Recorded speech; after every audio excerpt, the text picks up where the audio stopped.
ZEE5 ಇರುವಾಗ ನೀವು ನಿಮ್ಮ ನೆಚ್ಚಿನ ಶೋಗಳನ್ನ ಎಂದಿಗೂ ಮಿಸ್ ಮಾಡಿಕೊಳ್ಳುವುದಿಲ್ಲ. ಅದು ಸಂಪೂರ್ಣ ಉಚಿತವಾಗಿ. ರಚನೆ ಕೇಳ್ಬಿಡ್ತೀನಿ, ನಮ್ಮ ಪ್ರೇಮ್ ಥಾಪಾನ ಎಫರ್ಟ್ ಬಗ್ಗೆ ಏನ್ ಹೇಳಕ್ ಇಷ್ಟಪಡ್ತೀರಿ? ನಾನು ಕೇಳ್ಪಟ್ಟೆ ನಿಮ್ ತಂದೆ ಕೂಡ ಸೆಕ್ಯೂರಿಟಿ ಆಗಿ ಕೆಲಸ ಮಾಡ್ತಿದ್ದಾರೆ ಅಂತ ಅಲ್ವಾ? ಹೌದು ಮ್ಯಾಮ್. ಸೊ ಆ ಕೆಲಸ ಮಾಡ್ಬೇಕಾದ್ರೆ ನಿಮ್ ತಂದೆ ಜ್ಞಾಪಕಕ್ಕೆ ಬಂದ್ರ ನಿಮ್ಗೆ? ಅಂದ್ರೆ ಅದ್ರಲ್ಲಿ ಎಷ್ಟು ಪೇನ್ ಇತ್ತು ಅಂದ್ರೆ ತಂದೆ ಯಾವಾಗ್ಲೂ ಮಾಡ್ತಿದ್ರು, ಇವತ್ ಆ ಜಾಗದಲ್ಲಿ 8 ಅವರ್ ನಾನು ಆ ಕೆಲಸ ಮಾಡಿದೀನಿ. ನಮ್ ತಂದೆ ಎಷ್ಟು ನಿದ್ದೆ ಕೆಟ್ಟು ಎಲ್ರು ನೋಡ್ಕೊಳ್ತಿದ್ರು, ಇವತ್ ನನ್ಗೆ ಆ ಕೆಲ್ಸ ನನಗ್ ಬಂತಲ್ಲ. ಹಂಗೆ ಆ ವಿಟಿ ನೋಡಿ, ಇನ್ನೊಮ್ಮೆ ನೋಡಿ, ಇನ್ನೊಂದ್ ಸ್ವಲ್ಪ ಹಿಂದೆ.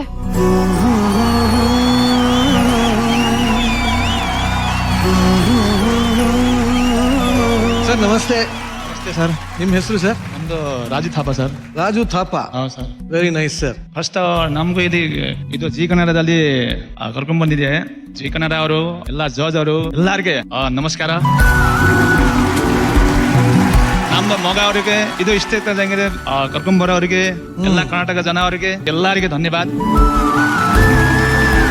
ಜಿ ಜಾನಿ ಕನ್ನಡ ಟಿವಿ ಅಂದ್ರೆ ಜಿ ಕನ್ನಡ ಮನ್ಸ್ ಅಂದ್ರೆ ಎಲ್ಲ ಇಂಡಿಯಾಗೆ ದೊಡ್ಡದು ಇದು. ಮನ್ಸ್ದಾಗ ನಾವು ಬರ್ತಾ ಇದೀನಿ ಬರಲ್ಲ ಅಂತ ನಮ್ಗೆ ಏನೋ ಅದು ಇರ್ಲಿಲ್ಲ. ಹೆಂಗೆ ಬಂದಿದೆ ನಮ್ಮ ಮಗ ಅವರು ಗೋಸ್ಕರ ಅವ್ರು ಎಲ್ಲಾರು ನಿಮ್ಗೆ ನೆನೆಯವ್ರು ಎಲ್ಲಾರು ನಮ್ಮ ಮಗಗೆ ಸಪೋರ್ಟ್ ಮಾಡಿದ್ದೆ, ಅದಕ್ಕೆ ಇಲ್ಲಿ ಬಂದಿದೆ. Very nice.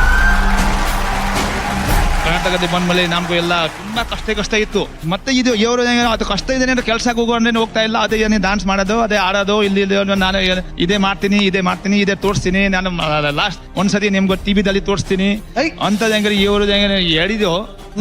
ಅದು ಈಗ ಬಂದ್ರೆ ಅದು ಇದು ಕರೆಕ್ಟ್ ಅದು ಇದು ಆಗೋಯ್ತು. ಇದು ಏನ ಅಂಕಲ್, ನಿಮ್ಮ ಮಗ ಈ ವೇದಿಕೆಯ ಮೇಲೆ ಬಂದಿರೋದು ಎಷ್ಟು ಖುಷಿ ಆಗಿದೆ ನಿಮ್ಗೆ? ಅದಕ್ಕೆ ನಮ್ಗೆ ತುಂಬಾ ಖುಷಿ ಆಯ್ತು. ಇದಕ್ಕಿಂತ ದೊಡ್ಡ ನಮ್ಗೆ ಏನು ಖುಷಿ ಇಲ್ಲ.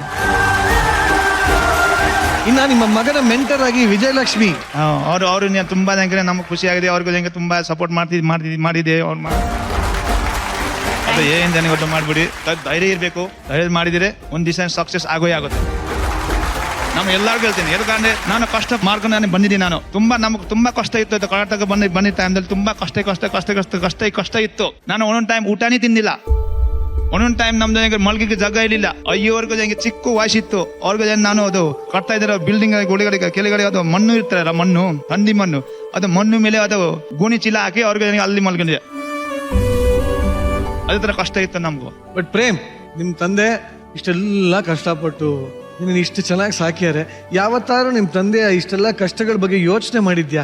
ತುಂಬಾ ಸಲ ಮಾಡ್ತಾ ಇರ್ತೀನಿ. ಅಪ್ಪನ ಏನಾದ್ರು ಮಾಡ್ಬೇಕಂತ ಅನ್ಕೋತೀನಿ. ಲೈಫಲ್ಲಿ ಸೆಟ್ಲ್ ಆಗಿ ನನಗೂ ಒಂದು ಆಸೆ ಇದೆ, ಸ್ವಂತ ಮನೆ ಕಟ್ಟಿಸಿ ಅವನ ಕರ್ಕೊಂಡು ಹೋಗ್ಬೇಕು ಅಂತ ಆಸೆ ಸರ್. ಖಂಡಿತವಾಗ್ಲೂ ಆಗುತ್ತೆ. ರಚು, ಏನ್ ಹೇಳ್ತೀರಿ ತಂದೆ ಮಗನ ಬಾಂಧವ್ಯದ ಬಗ್ಗೆ? ಖುಷಿ ಆಯ್ತು ಅವ್ರನ್ನ ಈ ವೇದಿಕೆ ಮೇಲೆ ನೀವು ಕರೆಸಿದ್ದು. ಅಂಡ್ ಅವರು ಕನ್ನಡ ಟ್ರೈ ಮಾಡ್ತಿದ್ದಾರೆ. ಪ್ರೇಮಷ್ಟು ಸ್ಪಷ್ಟತೆ ಇಲ್ಲದೆ ಹೋದ್ರು ಅರ್ಥ ಆಗ್ತಿದೆ. ಅವ್ರ ಕನ್ನಡ ಕೇಳೋದಕ್ಕೆ ಚಂದ. ಆ ಪ್ರಯತ್ನಕ್ಕೆ ಒಂದ್ ಜೋರ್ ಚಪ್ಪಾಳೆ.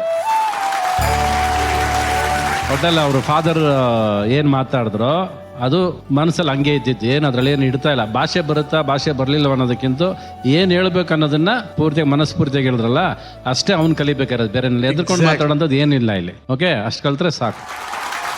ನೀವು ಪ್ರೇಮ್ ಸಾಬುನ ಸರಿಗಮಪ ಆಡಿಷನ್ ನೋಡಿದ್ರಿ ಅಂಡ್ ರೀಲ್ಸ್ ಎಲ್ಲ ನೋಡಿದ್ರಿ. ಇಲ್ಲೂ ಕೂಡ ಅವಾಗ ಹಾಡು ಹೇಳ್ತಾ ಇರ್ತಾನೆ. ಬಟ್ ಈ ಬ್ಲಡ್ ಎಲ್ಲಿಂದ ಬಂತು ಅಂದ್ರೆ ಅವ್ರ ತಂದೆಯಿಂದ ಅಂತ.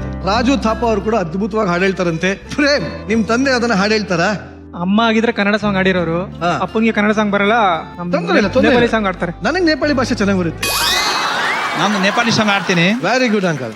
30 ವರ್ಷ ಮುಂಚೆನೆ ನಾನು ಆಡಿರೋದು. ಈಗ 30 ಮುಂಚೆಯಿಂದ ನಾನು ಆಡ್ತಾ ಇಲ್ಲ, ಎಲ್ಲ ಬಿಟ್ಬಿಟ್ಟಿದೆ. 30 ವರ್ಷ ಆದ್ಮೇಲೆ ಹಾಡ್ತಾ ಇದಾರೆ. ನಾವೆಲ್ಲ ಎಂಜಾಯ್ ಮಾಡೋಣ, ಓಕೆನಾ? बसे है सानी महिडे तिमीलाई एकलै छाडेर यी साना नानी हुर्काउनु तिमीले निमेकै काडेर सानी निमेकै काडेर. ಲವ್ಲಿ ಸರ್, ನಿಜವಾಗ್ಲೂ ಎಷ್ಟು ಚೆನ್ನಾಗಿರೋದು ಕೇಳಕ್ ಬಂದ್ರೆ. ಎಲ್ಲೋ ನಿಜವಾಗ್ಲೂ ನಾವೇ ಅದೋ ಬೆಟ್ಟದಲ್ಲಿ ಇದೀವಿ ನಾವು. ಈ ಪಹಾಡಿ ಸಾಂಗ್ಸ್ ಅಂದ್ರೆ ಇದಕ್ಕೆ ಅಷ್ಟು ಚೆನ್ನಾಗಿತ್ತು. ರಾಜು ಸರ್, ನಮ್ಮ ವೇದಿಕೆಗೆ ಬಂದಿದ್ದಕ್ಕೆ ಇಡೀ ಭರ್ಜರಿ ಬ್ಯಾಚಲರ್ಸ್ ತಂಡದಿಂದ ತುಂಬಾ ಧನ್ಯವಾದಗಳು ಸರ್. Thank you sir. ನಾನು ಎಲ್ಲರಿಗೂ ಧನ್ಯವಾದ. ಇದು ದೊಡ್ಡ ಮನದಲ್ಲಿ ನಾನು ಬಡಿಗೆ ಚಾನ್ಸ್ ಸಿಕ್ಕಿದೆ. ಅದಕ್ಕೆ ನಮ್ಗೆ ಎಲ್ಲರ ಜೀರಿಗೆ ಅವರಿಗೂ ಎಲ್ಲರಿಗೂ ಥ್ಯಾಂಕ್ಸ್, ಧನ್ಯವಾದ. ZEE5 ಆಪ್ ಡೌನ್ಲೋಡ್ ಮಾಡಿ ಎಲ್ಲಾ ಸಂಚಿಕೆಗಳನ್ನು ಸಂಪೂರ್ಣ ಉಚಿತವಾಗಿ ನೋಡಿ.